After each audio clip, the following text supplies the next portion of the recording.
देखो, आज जो हम चैप्टर रिवाइज़ करने वाले हैं वो है इलेक्ट्रोकेमिस्ट्री। तो इस चैप्टर में बेसिकली हम दो प्रोसेसेस के बारे में पढ़ते हैं। वो दो प्रोसेस दो तरीके के सेल्स में होते हैं। एक सेल होता है तुम्हारा इलेक्ट्रोकेमिकल सेल और दूसरा होता है इलेक्ट्रोलाइटिक सेल। इलेक्ट्रोकेमिकल सेल जो तुम रोज़मर्रा की चीज़ों में यूज़ करते हो, उसके अंदर तुम मोस्टली कौन सा सेल को यूज़ करते हो? Electrochemical cell. इलेक्ट्रोकेमिकल सेल क्या करता है? इलेक्ट्रिसिटी को जनरेट कराता है from a spontaneous chemical reaction. Spontaneous मतलब ऐसी रिएक्शंस जिनको कराने के लिए आपको कोई एक्सटर्नल एफर्ट ना देना पड़े, जो अपने आप ही हो जाए। दूसरी बात, इलेक्ट्रोलाइटिक सेल ये जस्ट रिवर्स काम करेगी आपका इलेक्ट्रोकेमिकल सेल का। इलेक्ट्रोलाइटिक सेल क्या करती है? इलेक्ट्रिसिटी का यूज़ करती है और एक केमिकल रिएक्शन को कराती है। अब देखो, ऑलरेडी अगर तुम एक केमिकल रिएक्शन को करवा रहे हो इलेक्ट्रिसिटी को यूज़ करके, तो you are making an effort, so reaction हमेशा कैसे होगी? Non spontaneous. तो बेसिकली इलेक्ट्रोकेमिकल सेल का काम क्या है? केमिकल एनर्जी से इलेक्ट्रिकल एनर्जी बनाना। जबकि इलेक्ट्रोलाइटिक सेल का काम क्या है तुम्हारा? इलेक्ट्रिसिटी को यूज़ करके केमिकल रिएक्शन कराना। मतलब एक दूसरे के ये एंटी होते हैं। तो हमने ऑलरेडी देख लिया टाइप ऑफ सेल्स। हमारे दो तरीके के सेल होते हैं, इलेक्ट्रोकेमिकल एंड इलेक्ट्रोलाइटिक। जो इलेक्ट्रोकेमिकल सेल होता है उसके अलग अलग नाम हैं, जैसे कि वोल्टेइक सेल, गैल्वेनिक सेल, आप यहाँ पे देखोगे डेनियल सेल। ये सब क्या है? आपके वोल्टेइक सेल के ही, या जिसको आप गैल्वेनिक सेल बोलते हो, उसी के अलग अलग नाम है। अगली बात आपको पता होनी चाहिए इस चैप्टर के अंदर, ऑक्सीडेशन क्या होता है? That is loss of electron. Reduction क्या होता है? That is gain of electron. ये दो बातें आपको बिल्कुल क्लियर होनी चाहिए। आगे जाकर आप काफ़ी सारी रिएक्शन में इनको यूज़ करने वाले हो। अब आता है आपका इलेक्ट्रोकेमिकल सेल को स्टडी करने का पोर्शन। तो हम सबसे पहले एक इलेक्ट्रोकेमिकल सेल देख रहे हैं जिसको हम गैल्वेनिक, वोल्टेइक और डेनियल सेल। देखो, डेनियल सेल थोड़ा सा अलग होता है इन सब से। डेनियल सेल में क्या होता है? फिक्स होता है कि आपका जिंक और कॉपर के ही हम इलेक्ट्रोड को यूज़ करेंगे।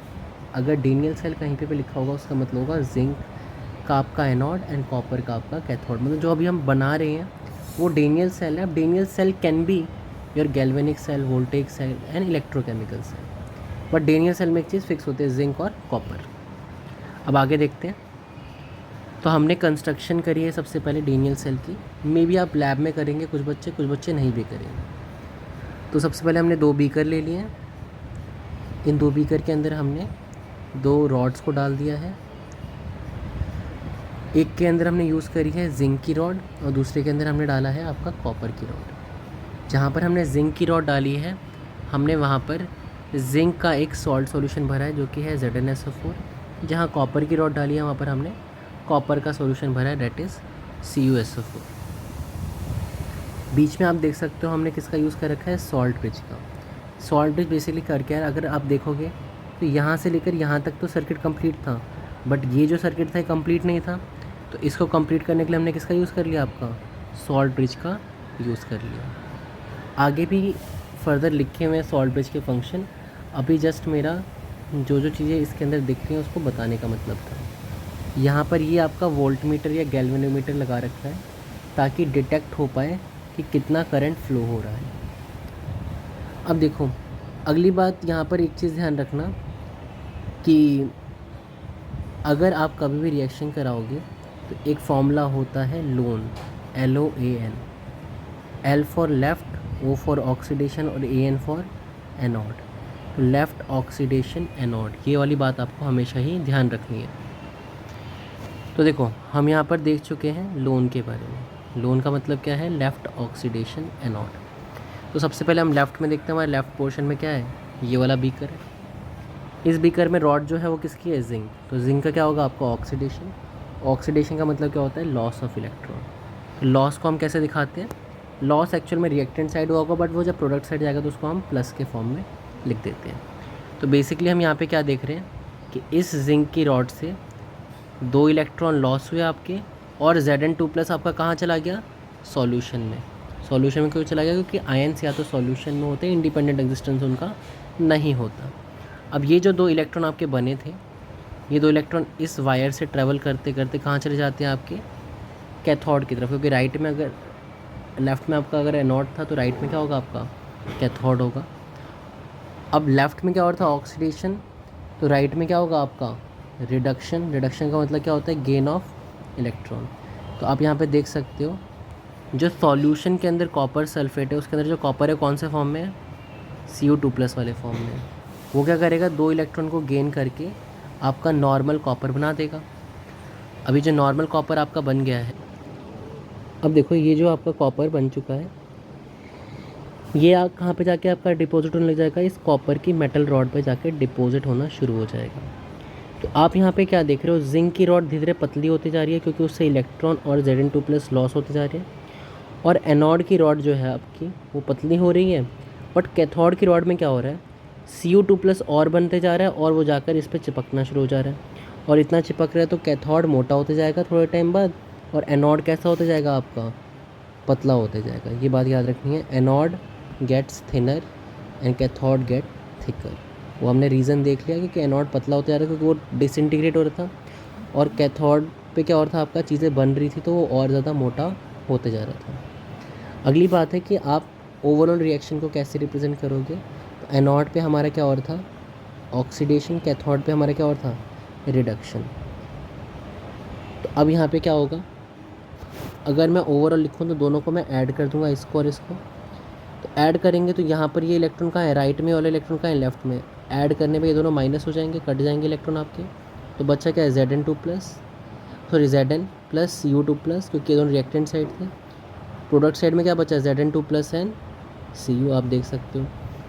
तो यहाँ पर क्लियरली मैंशनड है कि भाई देखो Zn से Zn2+ में जाना है तुम्हें, मतलब न्यूट्रल से प्लस में जाना है, तो आपको इलेक्ट्रॉन क्या करने पड़ेंगे, माइनस।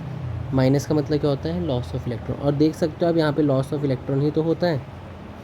अगली बात, Cu2+ क्या कर रहा है, प्लस से कहाँ जा रहा है, न्यूट्रल की तरफ। जब भी कोई चीज़ प्लस से न्यूट्रल की तरफ जाती है उसका मतलब क्या होता है, रिडक्शन। ऐसा क्यों, रिडक्शन का मतलब क्या था, गेन ऑफ इलेक्ट्रॉन। अगर आपको यहाँ से यहाँ तक जाना तो आपको क्या करना पड़ेगा, इलेक्ट्रॉन्स को गेन करना पड़ेगा, तभी तो पॉजिटिव कम होगा। इलेक्ट्रॉन पे पहले से कैसा चार्ज होता है आपका, नेगेटिव चार्ज होता है। अब देखो सेल का रिप्रेजेंटेशन कैसे होता है। तो इधर क्या हो रहा है, तो आपने बोला यहाँ पर था आपका जिंक, इस जिंक से क्या बन रहा था, देख सकते हो आप Zn2+, तो इसको ऐसे आप लिख दो। अब अगर इसकी कंसनट्रेशन दी होगी तो उसको यहाँ पर हम नीचे लिख देंगे। बीच में आपको ये 2 डंडे लगाने हैं। 2 डंडे क्या सिग्निफाई करते हैं, आपका सॉल्ट ब्रिज को सिग्निफाई करते हैं। फिर राइट में क्या हो रहा है, राइट में आपका Cu2+ जो है वो इलेक्ट्रॉन्स गेन करके क्या बना दे रहा है आपका, वापस Cu बना दे रहा है। तो आप यहाँ पे क्या देख रहे हो, यहाँ पर हुआ ऑक्सीडेशन और यहाँ पे क्या हुआ आपका, रिडक्शन। ये लेफ़्ट वाला पोर्शन है, ये राइट वाला पोर्शन है। लेफ़्ट वाले में क्या होता है, ऑक्सीडेशन, और राइट वाले में क्या होता है आपका, रिडक्शन। तो ये आपका रिप्रेजेंटेशन हो गया। आप यहाँ पे देख भी सकते हो, 2 जो बड़ी लाइन्स है वो किसको सिग्निफाई कर रही हैं, आपके सॉल्ट ब्रिज को सिग्निफाई कर रही है। अब सॉल्ट ब्रिज का फंक्शन क्या होता है, सॉल्ट ब्रिज का पहला फंक्शन है कंप्लीट द सर्किट, सर्किट को कंप्लीट करता है। दूसरी चीज़ है मेंटेन इलेक्ट्रिकल न्यूट्रलिटी, जो इलेक्ट्रिकल न्यूट्रलिटी होती है उसको यही मेंटेन करके भी रखता है। अब देखो रिप्रेजेंटेशन के बाद हमारी मेन बात है how to calculate the EMF of cell. EMF निकालने का फॉर्मूला क्या है, E right minus E left. अब यहाँ पे क्या है, E सेल इक्वल टू क्या हो गया, E cathode minus E anode. अब यहाँ पे राइट और लेफ्ट, तो आपको याद रखना है पहले आता है आपका कैथोड, क्योंकि वो कैथोड कहाँ पर होता है, राइट में, और फिर क्या आएगा आपका, एनोड आएगा। Note, if we only use reductional potential, ये याद रखना है आपको। जो आपका ये फॉर्मूला है, ऊपर जो मेंशन फॉर्मूला है ये वाला, इसके अंदर आपको सिर्फ़ और सिर्फ किसकी चीज़ों को यूज़ करना है, only your reduction potential values. कोई भी ऑक्सीडेशन पोटेंशियल वैल्यू को इसमें चेक नहीं करेगा। अब जैसे कि यहाँ पर आप देख सकते हो, यहाँ पे प्रॉब्लम क्या हुई है कि अगर आपको ई सेल निकालना है तो आपको क्या करना पड़ेगा, रिडक्शन। रिडक्शन का मतलब क्या होता है, जब भी कोई चीज़ पॉजिटिव से न्यूट्रल की तरफ जाती है तो उसको क्या बोलते हैं हम, रिडक्शन। तो आप यहाँ पे देख सकते हो कि यहाँ पे क्या हुआ, तो क्लियरली आपको दिख रहा है कि यहाँ Cu2+ से Cu में गया, मतलब प्लस से 0 पे गया, तो ये क्या हो रहा होगा, रिडक्शन। यहाँ पर भी कहाँ जा रहा है, प्लस से Zn की तरफ, मतलब यहाँ पे भी क्या हो रहा होगा आपका, रिडक्शन हो रहा होगा। क्योंकि इस फॉर्मूले में हमेशा कौन सी वैल्यू को पुट करना है, रिडक्शन की वैल्यू में ही पुट करना है।